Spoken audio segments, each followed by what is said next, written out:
ذاکر صاحب معاذاللہ آپ کا علم امام علیہ السلام سے بھی بڑھ گیا ہے۔ یہ ویڈیو عراقی پرفیوم ابو الفضل کے تعاون سے پیش کی جا رہی ہے، جو کہ پاکستان میں لانچ ہو چکا ہے۔ بہترین خوشبو ہے اور اسے ابو الفضل اس لیے کہا جاتا ہے کیونکہ حرم حضرت عباس میں یہی خوشبو استعمال کی جاتی ہے۔ آرڈر کرنے کے لیے واٹس ایپ نمبر پر رابطہ کیجیے۔ شکریہ۔ بسم اللہ الرحمن الرحیم۔ السلام علیکم مومنین اکرام، امید ہے آپ سب خیر و عافیت سے ہوں گے۔ آج کی یہ ویڈیو جس عنوان پر ہے، مجھے ایک دوست نے ویڈیو بھیجی اور کہا کہ آپ اس بارے میں بات ضرور کریں۔ ظاہر ہے ذکر حسین یہ ایک مقدس ذکر ہے، ایک عظیم ذکر ہے، اور ہونا تو یہ چاہیے کہ اس ذکر سے وہ پیغام جائے کہ جو امام حسین علیہ السلام کا پیغام ہے، نہ کہ ایسی بات کی جائے جو کہ امام حسین کے مقصد کی بھی نفی جس میں ہو رہی ہے، جس میں تعلیمات کی نفی ہو رہی ہے، اور لوگوں کو عمل کی طرف لانے کی بجائے عمل سے دور کیا جا رہا ہے، صرف اپنی واہ واہ کے چکر میں۔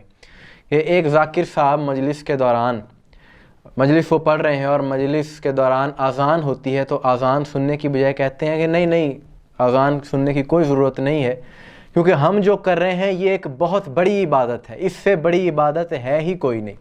تو اذان ہوتی ہے تو ہوتی رہے، نماز کی اہمیت اپنی جگہ پہ، لیکن مجلس رکے گی نہیں۔ وہ ویڈیو کیا ہے ذرا دیکھ لیں۔ سرکار یہ بھی عبادت اور ہم بھی اپنی عبادت کر رہے ہیں۔ کبھی آپ نے دیکھا ایک مؤذن دوسرے مؤذن کی آواز سن کے رک گیا ہو؟ نہیں رکا۔ منبر پہ کھڑا ہوں، کوئی بندہ دلیل مانگنا چاہے میں دینے کو تیار ہوں۔ جس ذکر اور عبادت میں آپ بیٹھے ہیں، اللہ نے اس سے بڑی عبادت پیدا ہی نہیں کی۔ سب سے افضل عبادت یہی ہے۔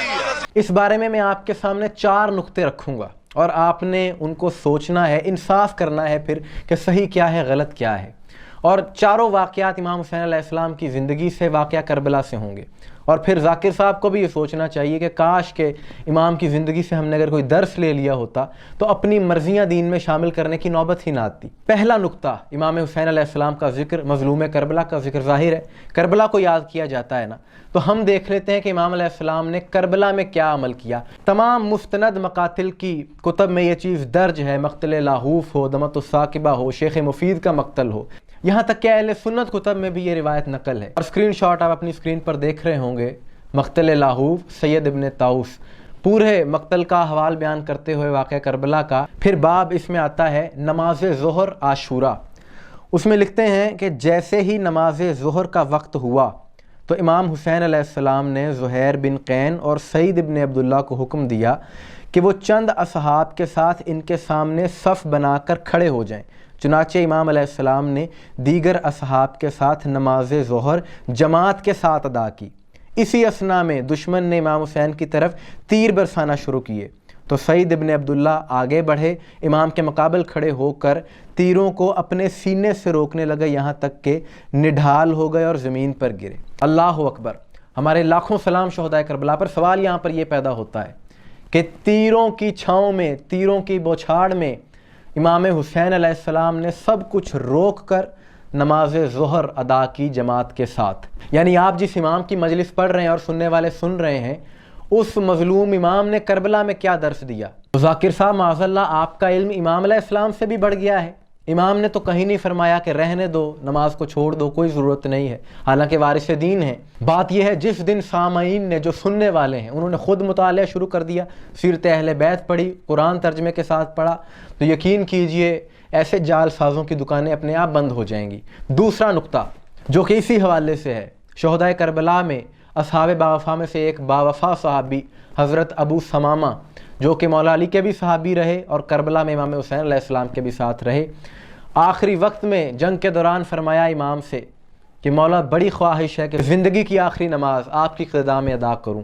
تو امام علیہ السلام نے فرمایا کہ اے ابو ثمامہ، تو نے مشکل وقت میں نماز کو یاد رکھا ہے، تو خدا روز حشر تجھے نمازیوں کے ساتھ مشہور فرمائے۔ امام علیہ السلام نے بھی دعا فرمائی، اور وہ صحابی کے جو براہ راست نصرت کر رہا تھا امام کی، اس نے تو نہیں سوچا کہ میں امام علیہ السلام کی نصرت کر رہا ہوں، اس مشن میں شامل ہوں، لہٰذا نماز کو چھوڑ دیتا ہوں، یہ بہت بڑی عبادت ہے۔ اس نے اس مشکل وقت میں بھی نماز کو یاد رکھا اور امام علیہ السلام نے اس کے لیے دعا فرمائی۔ تیسرا نقطہ بھی اسی سے مربوط ہے اور مومنین کی زندگی تبدیل کرنے کے لیے کافی ہے کہ جب تمام شہدائے کربلا کی شہادت ہو گئی، امام علیہ السلام اپنے خیمے سے رخصت ہونے لگے، تو جناب سیدہ زینب سلام اللہ علیہ سے فرماتے ہیں، اے میری بہن زینب، مجھے نماز شب کی دعاؤں میں یاد رکھنا۔ یعنی امام علیہ السلام رخصت کے وقت بھی نماز کی اہمیت ساری دنیا کو بتا رہے ہیں۔ اور چوتھا نقطہ زیارت وارثہ ہے جو کہ امام صادق علیہ السلام سے منسوب ہے یہ دعا، اور اس میں تمام سلام پیش کرنے کے بعد جو سب سے پہلا جملہ ہے وہ یہی ہے اشہد انک قد قامت الصلاۃ، کہ میں گواہی دیتا ہوں کہ آپ نے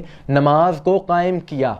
یہ امام علیہ السلام سے مروی دعا ہے جو مومنین پڑھتے ہیں امام حسین علیہ السلام پر۔ مجلس حسین میں مقصد حسین کی نفی نہ کرو، یہی تو یزید چاہتا تھا، کہ کہا گیا کہ کچھ باغی تھے ان کو میں نے مار دیا، تو سیدہ زینب نے یہ دربار یزید میں کہا کہ میرا بھائی باغی نہیں بلکہ میرا بھائی نمازی تھا۔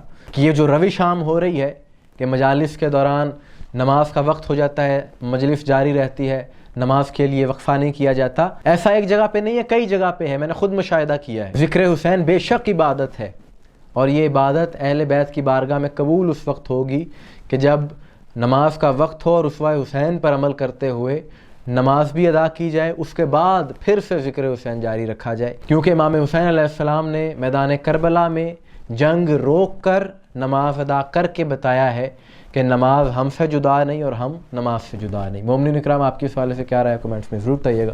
مجھے دعا میں یاد رکھیے گا۔ السلام علیکم ورحمۃ اللہ۔